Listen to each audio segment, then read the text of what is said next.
dalam bulan Syawal ini kita harus berlatih memaafkan. Ya, jadi minal aidin wal faizin. Saya beri beberapa contoh supaya ada kepastian referensi. Saya memang punya tradisi membaca kitab supaya ada kepastian referensi. Saya akan baca dua kitab, yaitu Ar-Risalah Al-Qushairiyah, kitab pegangan Mbah Maimun dalam berthariqah. Di situ diceritakan, saya baca aja supaya jelas untuk membantu teman-teman yang masih mungkin punya kitab ini. Dan di halaman 27262 di sini diceritakan percontohan hidup berdampingan ya dengan agama lain. Sami itu ba'dal ulama yaqul, ada seorang ulama bercerita, Istadofa majusyun Ibrahim al-Khalil. Ada orang majusi karena kelaparan. Dulu itu kan padang Sahara, dulu tidak ada warung, tidak ada hotel, tidak ada restoran. Jadi kalau orang kelaparan mau tidak mau itu harus bertamu ke orang lain supaya dikasih makan. Terus faqala, kata Nabi Ibrahim, bisyarti antus lima, dengan syarat Anda harus Islam. Kemudian orang majusi ini putus asa karena dia tidak mau Islam, terus pulang. Terus Allah Ta'ala memberi wahyu ke Nabi Ibrahim, fa'auhawahu ilaihi mundu khamsina sanatan nut'imuhu ala kufri. Kata Allah, orang itu sudah menjadi majusi 50 tahun dan selama ini tak kasih makan. Kamu dimintai makan sehari saja, kok minta dengan syarat apa? Islam. Akhirnya Nabi Ibrahim mengejar orang majusi itu dan kemudian dikasih makan. Jadi cerita-cerita seperti ini juga ada dalam khazanah kita, sehingga membentuk perilaku para kiai Indonesia itu toleransinya luar biasa. Juga zaman kita kecil sampai sekarang sering banyak kiai cerita, dan itu memang nyata, betapa Nabi itu juga memaafkan kesalahan seorang daksur ya, dalam yang cerita yang terkenal itu. Ketika Nabi sendiri, ada orang bawa pedang terus tanya, ya Muhammad, sekarang siapa yang bisa menghalangi engkau dari saya? Orang ini bawa pedang. Karena Nabi seorang Nabi yang sangat dekat Allah, Nabi matur Allah gitu. Kemudian orang itu gemetar, pedangnya jatuh, terus dipegang Nabi, sekarang kamu yang bisa menghalangi siapa? Dia bilang la ahada, tak seorang pun. Singkat cerita, kemudian Nabi memaafkan orang itu. Jadi cerita-cerita itulah yang menjadikan kita bisa hidup berbangsa dan bernegara. Jadi memaafkan itu kata kunci dalam bersosialisasi, baik dengan keluarga, dengan tetangga, dengan semua warga Indonesia. Kedua, saya baca kitab Asy-Syifa. Asy-Syifa ini kitab tentang kelebihan-kelebihan Rasulullah SAW. Di antara pokok dari sifat dasar Nabi itu adalah pemaaf. Suatu saat Nabi ngalamin luka, dan luka itu disebabkan oleh musuh-musuhnya. Kemudian ada di antara yang memberi saran ke Nabi, lau da'au ta'alaihim, mbok jenengan maksudno mereka, karena mereka sudah melukai engkau, terus sudah biadab sama engkau. Tapi Nabi menjawab, ini di halaman 73 dalam kitab Hukukul Mustafa karangannya Qodiyat, judulnya itu Asy-Syifa. Ini lam upas la'anan, saya ini tidak ditugaskan Allah untuk menjadi tukang laknat, untuk menjadi orang yang sukanya menghabisi yang lain. Walakinni bu'istu da'iyan warahmatan, tapi saya diutus untuk berdakwah yang baik, warahmatan, dan menjadi rahmat. Terus Allahumma hdi qaumi fa innahum la ya'lamun, ya Allah beri hidayat kaum saya, karena perilakunya demikian itu disebabkan karena ketidaktahuan. Jadi ini pelajaran bagi kita bahwa perilaku sosial yang kurang baik dari tetangga itu jangan-jangan kita tidak cukup memberi mereka edukasi atau pengetahuan atau sosial. Jadi saya tidak akan banyak matur di sini karena memang waktu saya juga tidak banyak. Tapi saya mau matur dulu itu, saya cerita ke ibu-ibu ini, yang ibu dulu itu ulama itu hubungannya hanya dengan Allah, tidak pakai ilmu sosial. Ini penting. Ilmu sosial itu bisa jengkelkan. Misalnya kalau saya baik sama tetangga, tetangga saya tidak baik itu bisa jengkel. Atau baik sama istri ternyata malah lama bisa jengkel. Baik sama tamu ternyata malah tamunya kurang sopan atau mengganggu itu bisa jengkel. Sehingga dulu Nabi itu kalau menyuruh kebaikan itu mangkana yu'minu billahi wal yaumil akhir falyukrim dhaifahu falyukrim jarahu. Jadi kebaikan kepada orang lain itu atas namakan Allah. Sehingga kalau kita jengkel itu mudah memaafkan. Saya punya banyak cerita di Ihya juga di beberapa kitab. Itu ada seorang ulama dipanggil tetangganya, Pak Yai silahkan datang ke rumah saya. Si Kiai tadi datang. Setelah datang ke rumah pemuda itu, pemuda tadi dengan biadabnya bilang, Pak Yai saya tidak butuh kamu, silahkan pulang. Pulang. Dan Kiainya tersenyum. Setelah itu setelah sampai rumah dipanggil lagi, Pak Yai datang lagi ke rumah saya. Kiainya datang sampai 3 kali dan Kiainya sama sekali tidak menunjukkan wajah kecewa. Senangnya bukan main. Terus pemuda tadi tanya, kenapa engkau tidak benci, kenapa engkau gak tersinggung? Kiainya tertawa-tawa. Nak, saya datang ke kamu itu bukan karena apa-apa. Memang Allah menyuruh saya ini memuliakan tangga, sehingga ketika tetangga memanggil ya saya datang, itu perintahnya Allah. Jadi saya tidak ada urusannya dengan kamu. Nah itu pentingnya pertaruhan apa-apa itu atas nama Allah, itu tidak mudah kecewa. Tapi kalau atas nama manusia itu kalau dia jengkelin kita akan balas jengkelin. Tapi kalau atas nama Allah itu legowo. Ini yang dibutuhkan dalam berbangsa dan bernegara. Jadi, misalnya hubungan kita dengan negara, kalau memberi itu ibadah dan keren, heroik. Tapi kalau mendapat itu kalau kita tidak berhak itu ada hisabnya. Misalnya kita digaji karena pekerjaan tertentu, tapi bawaannya di kantor baca koran, guyon, terus main WA terus misalnya. Itu antara gaji dan pekerjaan itu malah masalah. Tapi kalau kita memberi, itu pasti dapat pahala. Bayangkan kalau negara ini hubungan masyarakat dengan negara itu memberi, kayak kita zaman belum merdeka. Tentara-tentara itu dibantu orang-orang kampung, dulu itu hanya dengan ketela, dengan makanan-makanan kampung, tapi hubungannya itu memberi, barokahnya itu bisa merdeka. Tapi kalau hubungannya mendapat itu orang itu nggak akan puas. Begitu juga kiai dengan masyarakat, masyarakat dengan kiai itu kalau hubungannya memberi itu insya Allah akan semuanya baik-baik saja. Tapi kalau hubungannya ingin mendapat ini masalah. Jadi sebetulnya menata bangsa ini juga menata peradaban manapun itu dimulai dari mental memberi. Yunfikun itu memberi. Memaafkan juga sama. Kalau kita nurutin jengkel itu gampang jengkel, tapi mulailah dari mental memberi maaf.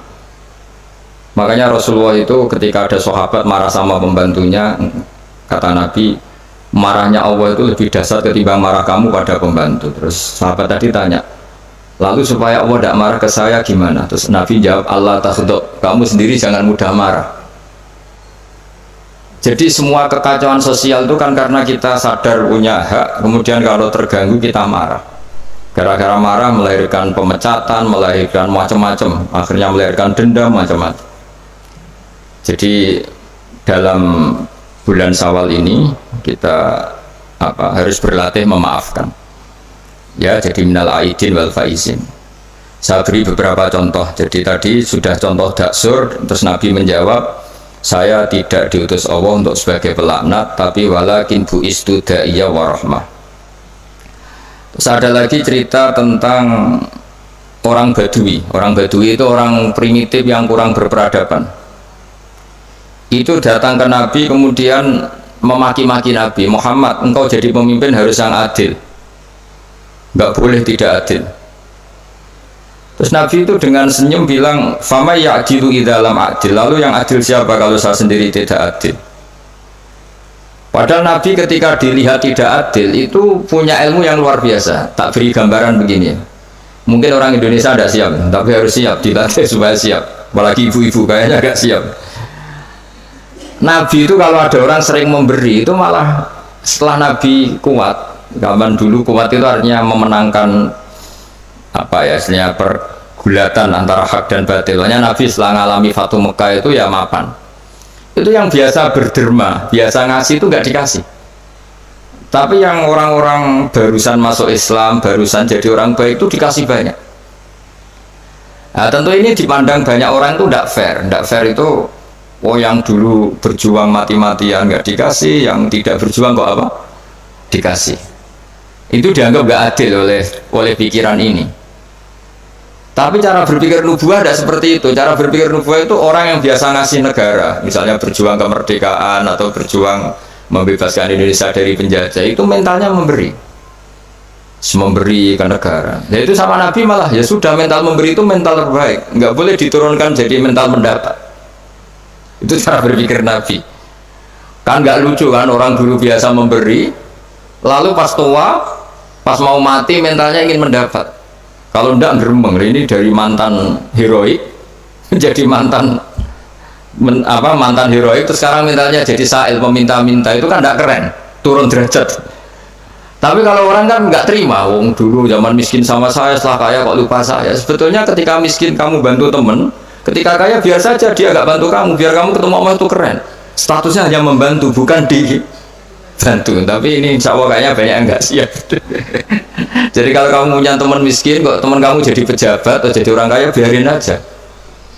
Biar kamu tetap keren. Itu dulu tak bantu, sampai sekarang pun tetap tak bantu. Sekarang dia kaya, tidak minta bantuan saya, tapi saya tetap keren. Status membantu masih melekat. Tapi setelah kamu batalkan sendiri status Anda karena kamu minta-minta, kalau tidak geremeng, maka dari status membantu menjadi peminta. Itu nubuah ya namanya. Jadi nubuah itu pikiran yang super. Sehingga dan itu harus ditanamkan di hubungan kita dengan negara, dengan orang tua, dengan tetangga. Kalau bisa mental kita itu al-yadul ulya khairum al-yadis sufla, mentalnya memberi. Kalau mentalnya memberi itu nggak gampang kecewa. Tapi kalau mentalnya tamak, didatangi bupati kok nggak ninggalin papa, didatangi gubernur pikirannya gitu, didatangi teman kaya begitu, ditandangin apa saja itu kecewa gara-gara punya keinginan yang macam-macam. Tapi kalau mental kita memberi, tersiksa kita kalau tidak bisa memberi ke negara, memberi apa saja. Memberi ke negara ikut jaga stabilitas nasional, memberi ke tetangga paling tidak kalau tidak bisa bantu ya tidak ganggu. Ya sudah seperti itu. Jadi memaafkan itu juga dimulai dari ilmu. Misalnya kita memaafkan teman padahal kita jengkel sekali, dan memaafkan itu ada pahalanya di sisi Allah. Susahnya apa? Kadang kita berpikir enggak, wah kalau tak maafin dia nanti kumo luhur, nanti sombong. Hubungan hidup kita ini dengan Allah, bukan dengan makhluk. Sama hubungan hidup kita ini dengan Allah, bukan dengan makhluk. Ya kayak tadi kiai tadi, nak saya datang ke kamu karena perintah Allah, tidak ada hubungannya dengan kamu. Kok kamu jengkelin kayak apa, saya tetap akan datang. Nah sama kita, baik sama anak juga perintah Allah, baik sama istri perintah Allah, baik sama tetangga perintah Allah. Sehingga nggak perlu dia dinegosiasi atau dipakai berbanding lurus dengan perilaku manusia. Kalau pakai itu Anda gampang kecewa. Kalau istri sedang ngambek, kamu ikut ngambek. Kalau tetangga sedang tidak baik, kita ikut tidak baik, bisa kacau bangsa ini. Makanya diantaranya sifat dasar orang baik itu orang yang wadra'una bil hasanati sayi'ah, orang yang selalu menanggapi keburukan itu dengan kebaikan. Ini cerita-cerita tentang kebaikan orang-orang dulu. Ketika akhirnya Rasulullah SAW memenangkan kota Mekah dan kota Mekah dikuasai, itu orang-orang yang dulu merangi Nabi, ingin bunuh Nabi, semuanya tuh takutnya minta ampun karena takut dibalas. Tapi kemudian Nabi ngendikan, ini halaman 75, mata kuluna inni fa'ilun bikum, apa pendapat Anda kira-kira apa yang saya lakukan terhadap kalian, karena kalian ini musuhi kita, ingin bunuh kita, dan dulu sangat biadab sekali.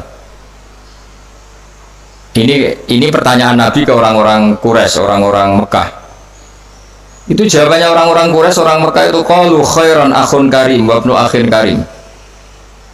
Engkau tidak pernah saya saksikan lihat sebagai orang yang bengis, orang yang keras, sehingga kita santai-santai saja ketika engkau menang, karena engkau ini adalah akhun karim wa ibnu akhin karim. Engkau saudara yang terhormat dan keluarga yang terhormat. Terus Nabi menjawab mereka, aku lukama qala akhi Yusuf la tasrifa alikumul yaum idhabu fa antumut tulaqa. Saya akan mengatakan ke kamu sebagaimana Nabi Yusuf kepada saudara-saudaranya. Kita tahu kan saudara-saudara Nabi Yusuf ingin membunuh Nabi Yusuf, dicemplungkan ke sumur. Apa saja yang sifatnya biadab pernah dilakukan semua sama saudaranya Nabi Yusuf. Tapi ketika beliau jadi raja di Mesir, semuanya dimaafkan, bahkan dikasih fasilitas luar biasa. Padahal mereka saudara yang sangat biadab. Dan itu pun yang dilakukan Nabi, niru Nabi Yusuf, atau istilahnya ya sama perilaku Nabi. La tasriba alaikumul yaum, saya menghadapi kalian kayak Nabi Yusuf menghadapi saudara-saudaranya, yaitu memaafkan. Terus izhabu fa antumut tulaqa, ya sudah kamu pergi saja, kamu akan terbebas dari tuntutan saya. Jadi ini cerita-cerita tentang betapa baiknya Rasulullah SAW, dan kebaikan itu pula yang harus kita tiru, yaitu dimulai dari memaafkan. Wal afina anin nas. Nah sekarang masalahnya itu orang itu susah memaafkan. Itu sebabnya sederhana, karena hubungan ibadah kamu itu masih dengan makhluk. Kalau makhluk itu kali janggalin, ya janggalin betul. Nah itu Anda berarti didikte oleh makhluk, didikte oleh manusia. Caranya gimana? Kita harus dilatih hanya didikte oleh Allah Subhanahu wa ta'ala, di mana Allah itu mendikte kita, mengarahkan kita, memandu kita supaya mudah memaafkan. Makanya hubungan dengan istri, dengan itu ya Allah bayangkannya gitu. Wa ashiruhunna bil ma'ruf, kamu harus berkawan secara baik. Terusannya ayat fa in karihtumuhunna, jika suatu saat kamu benci sama istri kamu karena perilaku tertentu, fa asa an takrahu syai'a wa ja'alallahu fi khairan katsira. Jadi bisa saja di watak yang kamu benci itu ada kebaikan yang banyak. Saya berkali-kali menyontohkan, misalnya punya istri sering marah itu bagus. Kalau istri kamu ramah, setiap lelaki disenyumin, yang pusing juga kamu. Jadi kalau marah itu kan nggak ada yang berani goda, itu saja begitu. Alhamdulillah. Meskipun ya kalau marah terus mungkin suaminya jantungnya terus mati, tapi kan ya maksudnya lihat sisi positifnya. Dulu ulama itu begitu. Ada orang berteman sama-sama miskin, terus berteman lagi sama-sama kaya. Setelah sama-sama kaya, yang satu itu jatuh miskin, miskin sekali. Terus setelah miskin, teman-temannya nggak main ke rumahnya. Terus dia diprovokasi oleh orang sekelilingnya. Itu teman kamu yang kaya-kaya biadab sekali, setelah kamu miskin tidak ada yang jenguk kamu. Padahal yang miskin ini sudah jadi buruh boto atau buruh manol di pasar, buruh amal ya. Terus dia mulai menggerundel, wah teman-teman saya ngawur sekali, setelah saya miskin tidak ada yang kesini. Datanglah seorang habib, orang alim, memberi nasihat, bagus gak kesini katanya. Terus kaget kan dia, kenapa? Coba kalau kamu jadi tukang manol gini, mantan bos, teman-teman kamu datang kan jadi tontonan, mendingan lupa. Oh iya iya, iya kan, misalnya kamu miskin, terus teman-teman kamu tetap datang. Pas buruh di orang, pas jadi kernet atau jadi pembantu, betapa malunya. Bagus mana ya? Bagus dilupakan apa bagus diingat? Bagus dilupakan. Jadi orang itu harus melihat sisi bahwa di balik kodok kodar Allah ini ada hikmah yang kita tidak tahu. Ya sama, misalnya ada perempuan cantik, dulu semua lelaki melihat. Barang saya itu kukulan, bagus dilihat apa bagus enggak coba? Bagus enggak kan? Yang orang kaya dulu naik muka mobil saja nggak mau, bawa handuk saja nggak mau, bawa tas saja nggak mau. Setelah jatuh miskin jadi tukang manol di pasar, tukang angkut barang, terus teman-temannya tetap datang. Mendingan datang apa enggak? Enggak kan, daripada jadi tonton. Nah, di sini tuh kearifan ulama, orang tuh harus dilatih.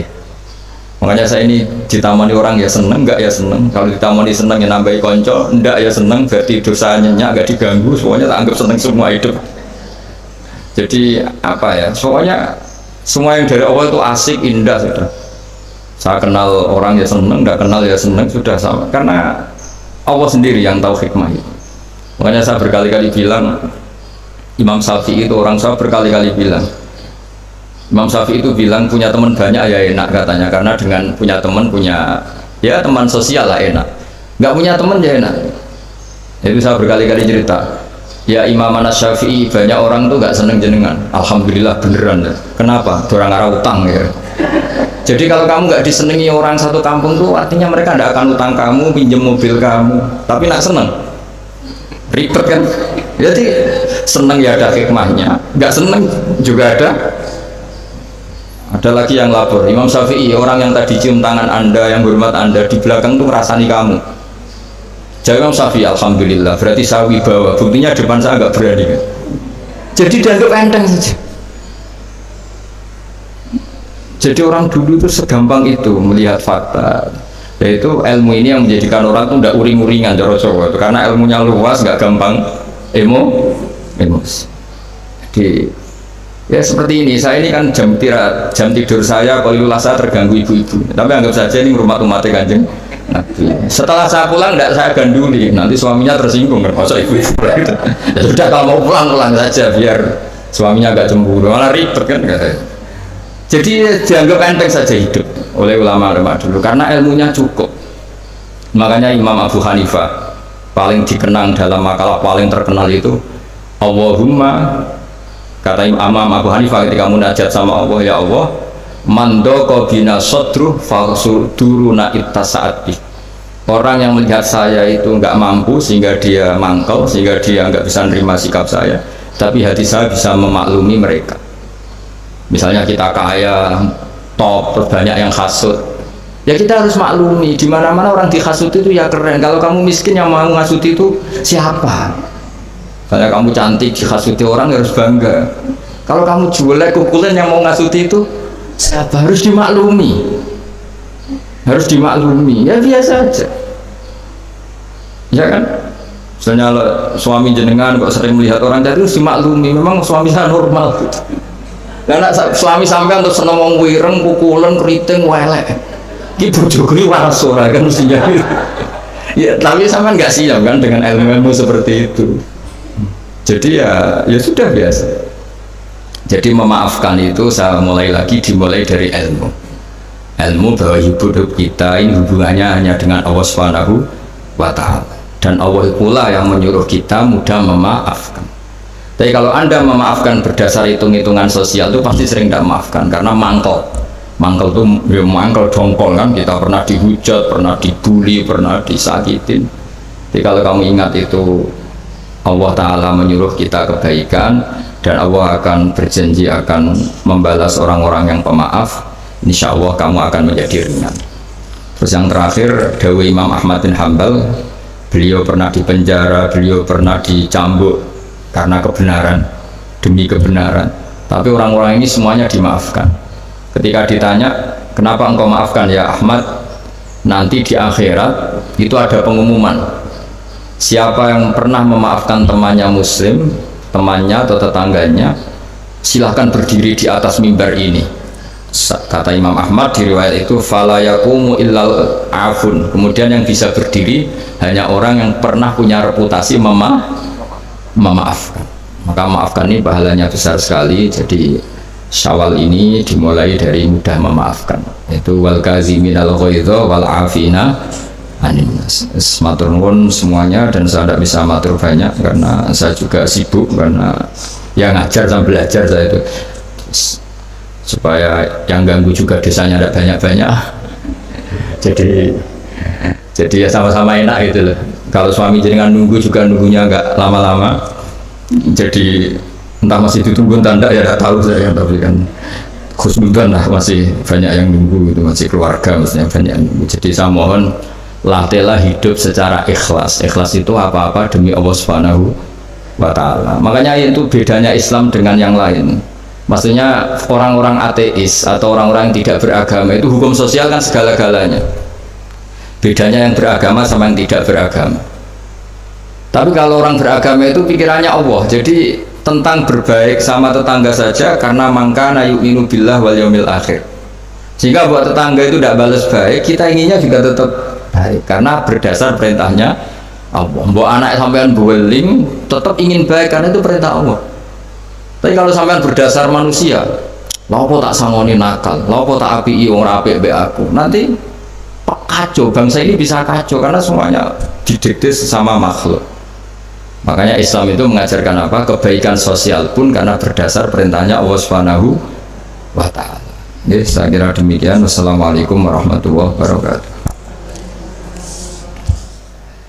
Bismillahirrahmanirrahim. Nahmaduka ya ghafuru ya syakuru wa salli wa sallim ala sayyidina maulana Muhammad sallallahu alaihi wasallam asma'in. Allahumma ya waj'alna mutawadina fika mutahabina fika ya Allah. Waj'alna mimma yansuru dinakal qawim. Allahumma ja'alna aminin mutmainin alladzina la khaufun 'alaihim wa lam yahzanun warzuqna sidatal qawli wal fi'al warzuqna ri'ayatal hifzi Allahumma ya Allah ir'abang ya Allah ra'iyata Indonesia wa mahfadhum war'ahum bi'ainiratin Allahumma ya ilahana ya Allah ursukna rizkan halalan wasan barakan intik warzuqna ya wa tuma'ninatal qalbi ya Allah ma'ana wa fina ya Allah barik lana ma'ajiranina wa ma'aduyufina wa mu'amala alimina wa ma'alimina innaka ala kulli syai'in qadir wa annakal haqqus samad waj'alna huwani min salimin mu'afin min kulli balai dunya al-akhirah nas'aluka ya wa'alafa wal-afiyah lana wa li ahli Indonesia ya wa'amatan wa li a'immatil muslimina wa amatihim rabbana atina fid dunya hasanah fil akhirati hasanah wa qina adzabannar sallallahu alaihi sayyidina Muhammad wa sahbihi wa barakatuh subhana rabbika rabbil izzati amma yasifun wa salamun alal mursalin alhamdulillahi rabbil alamin. Al-Fatihah.